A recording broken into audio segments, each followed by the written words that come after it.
Hi everyone and welcome to my channel. My name is Sarah and I talk about books on this channel, so thank you so much for joining. This weekend, the Philadelphia Eagles won the Super Bowl. Go Birds. I actually live in Eagles country, so I wanted to take some time to film a video to talk to you about books about birds. So I'm not really a football person. My family loves football, but I just, never really connected to it. But I do connect with birds and I do connect with books. So I'm wearing my Eagles green today and we're gonna chat about birds and about books. So once again, go Birds. Congratulations to the Eagles. Here is my stack of books about birds, and I took this somewhat loosely. So some of these books are about birds, while some of them kind of feature birds and are kind of about a lot of different things. So the first book I want to talk about is a book that I read 3 years ago. And when I was prepping for this video, I was just like, I need to read this book again because it is so poetic and beautifully written. There's so much in here about nature and family and death and life. And that is Refuge by Terry Tempest Williams. So Terry Tempest Williams is an author who writes a lot about the environment, about conservation, and a lot about feminism and issues impacting women. So Terry Tempest Williams is from Utah. She grew up in Utah in the Salt Lake region. And this book is a memoir that covers Terry Tempest Williams' experience learning that her mother has breast cancer. And also in that very same year, the Salt Lake in Utah was rising to unprecedented levels, and that threatened a lot of the species of birds in the area. So she kind of weaves in these two different stories about her mother and about the birds and how this homeland that both of them are from, Utah, has really caused a lot of this cruel chaos in their lives. Terry Tempest Williams' mother, her grandmother, and several of her aunts had all been diagnosed with breast cancer, and many of them passed away from breast cancer.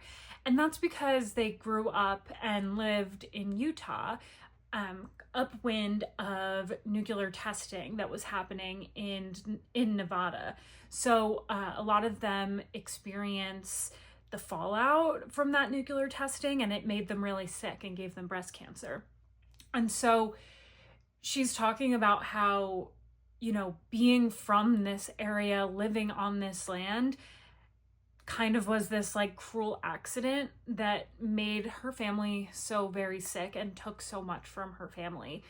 And she also mirrors that to the experience of the birds that call the Salt Lake home. And when the levels of the Salt Lake were rising, it threatened a lot of species of birds that live in that area. And Terry Tempest Williams is an avid birder, and so she really was focused on kind of what these birds had to say about life and the ways in which the birds just center her in the world and make her feel at home. So that is Refuge by Terry Tempest Williams. I'd love to read a few quotes from this book because God, her writing is just so incredible. It is poetic, it's very sure of itself, and it's really, really moving. I will say, if you're not really into like spiritual kind of writing, this might not be the book for you.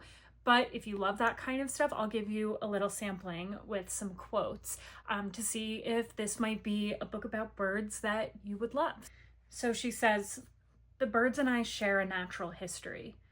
It is a matter of rootedness, of living inside a place for so long that the mind and imagination fuse. Maybe it's the expanse of sky above and water below that soothes my soul, or maybe it's the anticipation of seeing something new.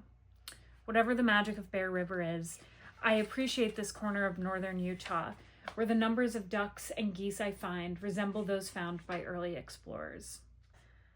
She says, I know the solitude my mother speaks of. It is what sustains me and protects me from my mind. It renders me fully present. I am desert. I am mountains. I am Great Salt Lake. There are other languages being spoken by wind, water, and wings. There are other lives to consider, avocets, stilts, and stones. Peace is the perspective found in patterns. When I see ring-billed gulls picking on the flesh of decaying carp, I am less afraid of death. We are no more and no less than the life that surrounds us. My fears surface in my isolation. My serenity surfaces in my solitude. And I'll read one more. And this one kind of highlights a little bit of the spiritual nature of her writing. So she says, I pray to the birds. I pray to the birds because I believe they will carry the messages of my heart upward. I pray to them because I believe in their existence, the way their songs begin and end each day, the invocations and benedictions of earth. I pray to the birds because they remind me of what I love rather than what I fear. And at the end of my prayers, they teach me how to listen.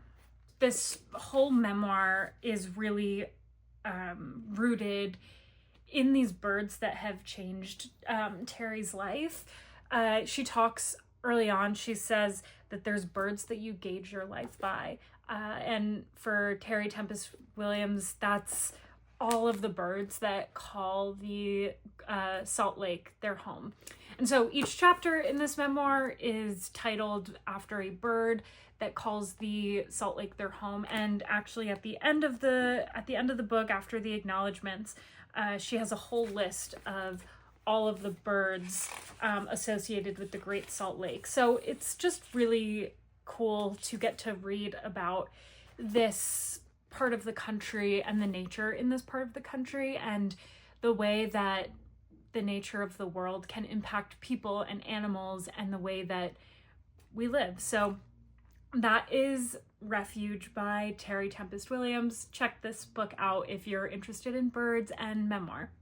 Okay, so along the same lines as Refuge, which is a combination of memoir and nonfiction about birds, the next book is also a memoir and talks about grieving and birds, and that is H is for Hawk by Helen MacDonald.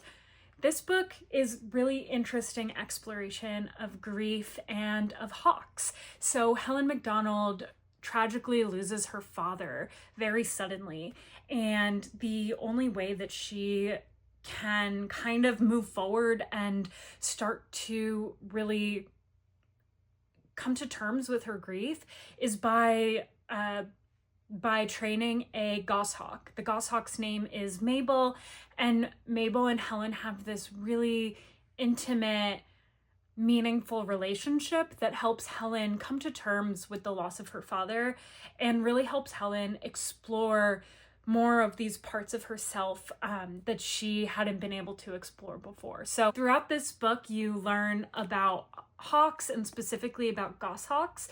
Mabel is a goshawk, and you really get to see Helen come into herself while she is with Mabel. And throughout this memoir, the lines between Helen and Mabel kind of start to blur. So you're really seeing Mabel also come into herself as a hawk, as a goshawk, throughout the training that Helen and Mabel do together. So I'd love to read a couple quotes that really spoke to me from H's for Hawk, so that you can get a sense of if this book about a bird might be for you. So the first quote, she says, "Some deep part of me was trying to rebuild itself, and its model was right there on my fist.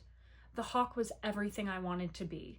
Solitary, self-possessed, free from grief, and numb to the hurts of human life. I was turning into a hawk."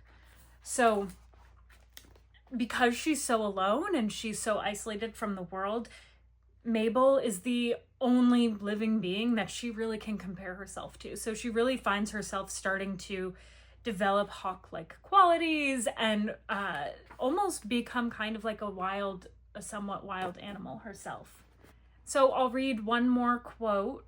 This quote kind of takes a different direction in the book, and she's talking a little bit about conservation and climate change and how her experience raising a hawk has like made her view those issues in a little bit of a different light. So she says, I think of what wild animals are in our imaginations and how they are disappearing, not just from the wild, but from people's everyday lives, replaced by images of themselves in print and on screen.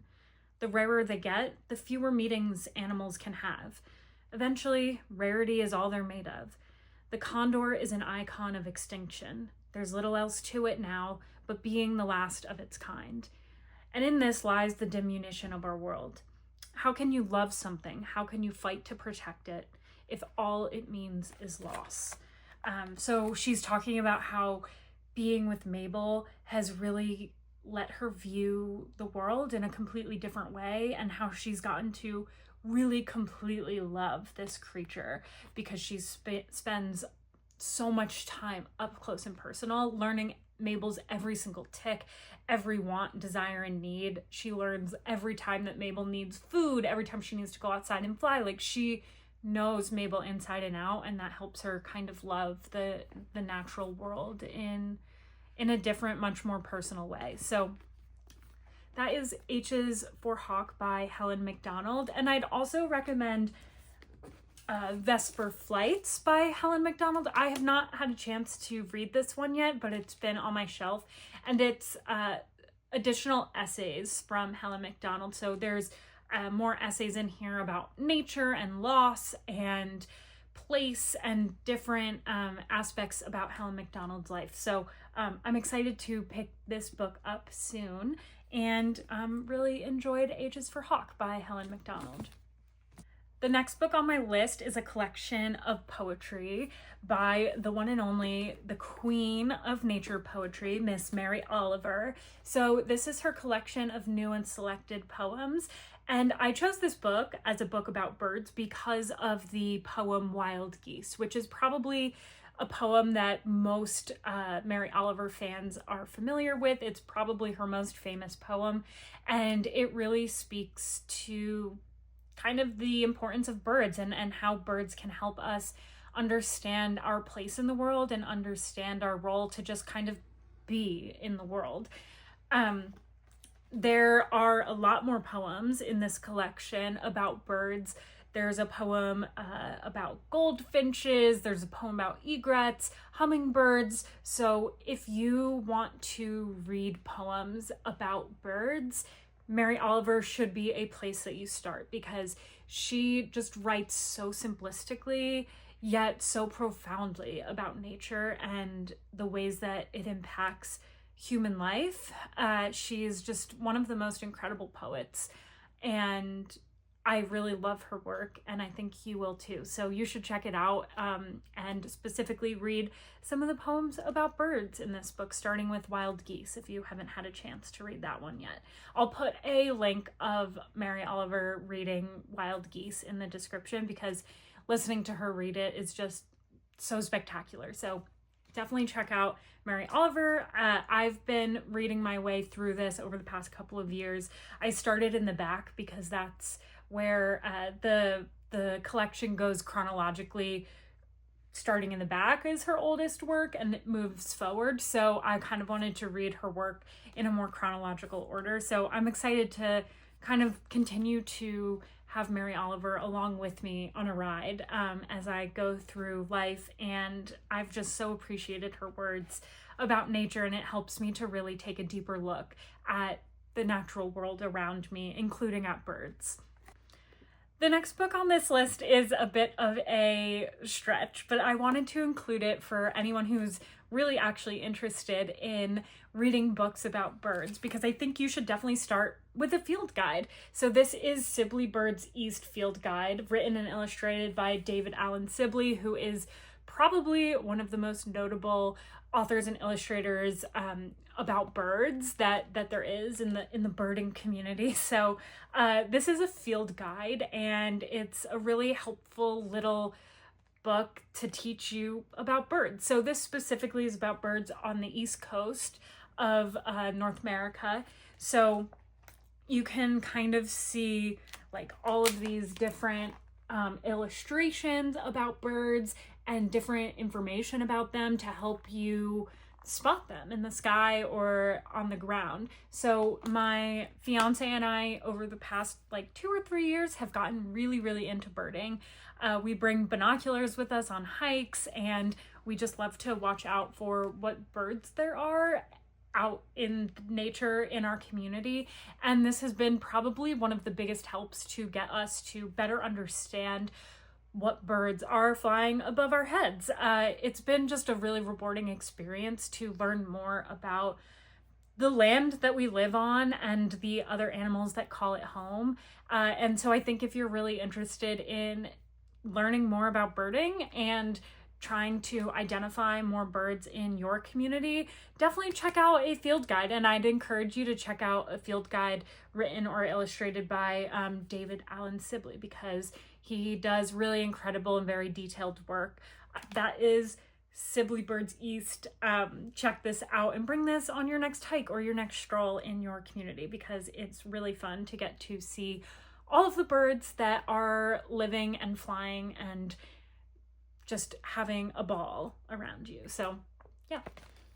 So the next book on this list of books about birds is a piece of fiction by Charlotte McConaghy called Migrations. And this book follows Franny Stone, our main character, who follows the potentially last migration pattern of Arctic terns.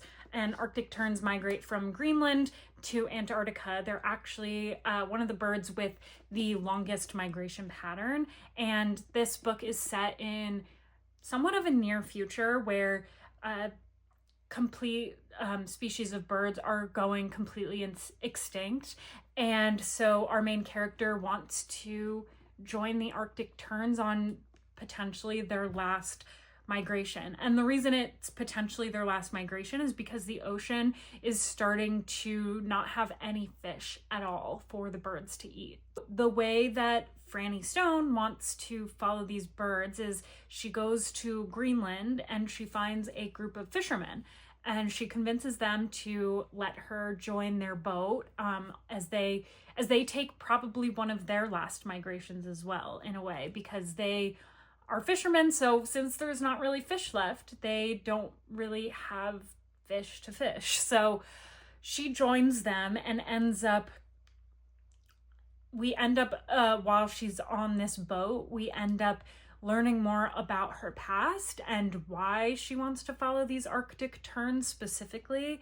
And we learn about some kind of dark secrets that Franny has, and how this trip is not only a way to follow the birds, but also a way for her to kind of be running from parts of her life that she doesn't want to think about or deal with. So throughout this novel, I think there are really sweet moments where Franny becomes close with a lot of the members of the crew, and she really just starts to learn and dig more deeply into herself and her experiences and her memories.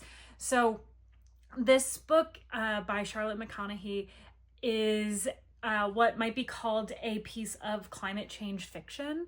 She actually writes a lot of books in this theme. So her other book, called Once There Were Wolves, is kind of in a similar vein, where our main character is studying some of the last wolves that are in a certain place and working to rewild them into